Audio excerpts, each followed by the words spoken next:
രാഷ്ട്രീയ സംഘർഷത്തിനിടെ ബോംബാക്രമണത്തിൽ വലതുകാൽ നഷ്ടപ്പെട്ട കണ്ണൂർ ചെറുവാഞ്ചേരിയിലെ ഡോക്ടർ അസ്ന വിവാഹിതയായി. ആലക്കോട് സ്വദേശി നിഖിലാണ് വരൻ. അസ്നയുടെ ചെറുവാഞ്ചേരി പൂവത്തൂരിലെ വീട്ടിൽ നടന്ന ചടങ്ങിൽ നിരവധി രാഷ്ട്രീയ നേതാക്കൾ പങ്കെടുത്തു. സംഘർഷഭരിതമായ കണ്ണൂർ രാഷ്ട്രീയത്തിന്റെ മായാത്ത ഓർമ്മയാണ് അസ്ന.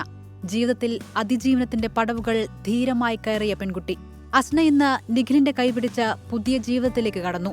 സന്തോഷ നിമിഷത്തിന് സാക്ഷിയാവാൻ രാഷ്ട്രീയ രംഗത്തെ പ്രമുഖരുൾപ്പെടെ നിരവധി പേരെത്തി. ഏറ്റവും സന്തോഷകരമായ ഒരു ചടങ്ങിനാണ് നമ്മളെല്ലാം സാക്ഷ്യം വഹിച്ചത്. ആ ഒരു കഴിഞ്ഞ കാലഘട്ടം നമുക്കെല്ലാം ഒരിക്കലും വിസ്മരിക്കാൻ കഴിയില്ല. കാരണം ഒരു തെരഞ്ഞെടുപ്പ് ദിവസമാണ് ബോംബേറ് കൊണ്ട് കാല് നഷ്ടപ്പെടുന്നത്. അപ്പോൾ എല്ലാ അർത്ഥത്തിലും ഡോക്ടർ അസ്നക്കും കുടുംബത്തിനും നല്ലൊരു ജീവിതം ഉണ്ടാകട്ടെ, ജീവിത വിജയം നേടാൻ കഴിയട്ടെ, അതിനുവേണ്ടി ദൈവത്തോട് പ്രാർത്ഥിക്കുന്നു. 2000 സെപ്റ്റംബർ 27-ന് തദ്ദേശ തിരഞ്ഞെടുപ്പിനിടെയുണ്ടായ രാഷ്ട്രീയ സംഘർഷത്തിന്റെ ഇരയാണ് അസ്ന. ഏറ്റുമുട്ടലിനിടെ വീട്ടുമുറ്റത്ത് കളിക്കുകയായിരുന്ന 6 വയസ്സുകാരി അസ്നയുടെ നേരെയാണ് ബോംബ് പതിച്ചത്. ഗുരുതര പരിക്കേറ്റ വലതുകാൽ ചികിത്സയ്ക്കിടെ മുറിച്ചുമാറ്റി. തോൽക്കാതെ ജീവിതത്തോട് പൊരുതിയ അസ്ന കോഴിക്കോട് മെഡിക്കൽ കോളേജിൽ നിന്ന് 2013-ൽ MBBS പൂർത്തിയാക്കി. നിലവിൽ വടകരയിലെ ആശുപത്രിയിൽ ഡോക്ടറായി ജോലി ചെയ്യുകയാണ്. 24 കണ്ണൂർ.